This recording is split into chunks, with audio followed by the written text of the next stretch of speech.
तर नमस्कार प्रेक्षकांनो, झी मराठी वाहिनीवरील लक्ष्मी निवास या मालिका खूपच आता प्रसिद्ध होत चालली आहे।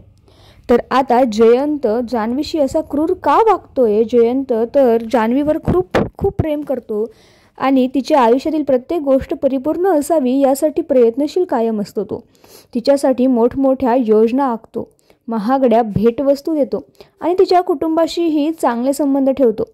यामुळे तो खऱ्या प्रेमाने वागतोय असं वाटू शकतं।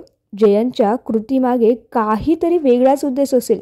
तो बाहेरून प्रेमळ आणि काळजीवाहू असू शकतो दिसत असेल, पण तरी त्याच्या मनात काहीतरी छुपा हेतू असू शकतो। आर्थिक फायद्यासाठी किंवा कुटुंबावर ताबा मिळवण्यासाठी हे सगळं तो करत असेल, अशीही शक्यता आपण बाळगू शकतो। याचाच अर्थ जयंत दिसतो तसं नाही हे आपल्याला लगेचच कळून येतंय। जयंत कदाचित एका मोठ्या गटाचा भाग असू शकतो, जो जान्हवीच्या कुटुंबाला उद्ध्वस्त करण्यासाठी आखला गेला असेल। कदाचित त्याला कोणीतरी या कुटुंबात पाठवलं आहे आणि तो हळूहळू त्यांचा विश्वास जिंकून त्यांना खड्ड्यात लोटण्याचा प्रयत्न करत आहे। त्याच्या काही हालचाली खूप गूढ वागतात आणि तो प्रत्येक गोष्टीत इतका परफेक्ट का आहे यामागे काहीतरी मोठं गुपित असू शकतं। जयंत जसा बाहेरून दिसतो तसा तो आतून नसू शकतो। कदाचित तो एक वेगळाच व्यक्ती आहे। त्याने स्वतःची खरी ओळख दडवली आहे। तो कोणाच्या तरी ठिकाणी बदलून आलेला आहे का? याचा हेतू खरा आहे का?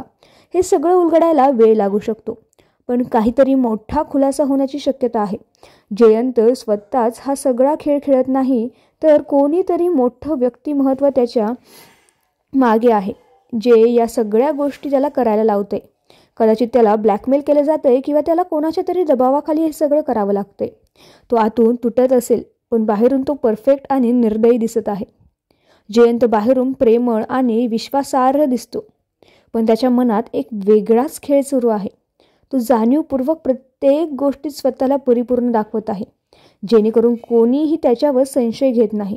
पण एक दिवस त्याचा खरा चेहरा उघड होईल आणि तो सर्वांना मोठा धक्का देईल। जान्हवीच्या आईचा फोन जयंतने का ब्लॉक केला, या व्हिडिओची लिंक डिस्क्रिप्शनमध्ये दिलेली आहे। नक्कीच पाहायला विसरू नका आणि लक्ष्मी निवास या मालिकेचे सगळे अपडेट्स आपल्या चॅनलवर अवेलेबल आहेत, ते नक्की बघा। धन्यवाद।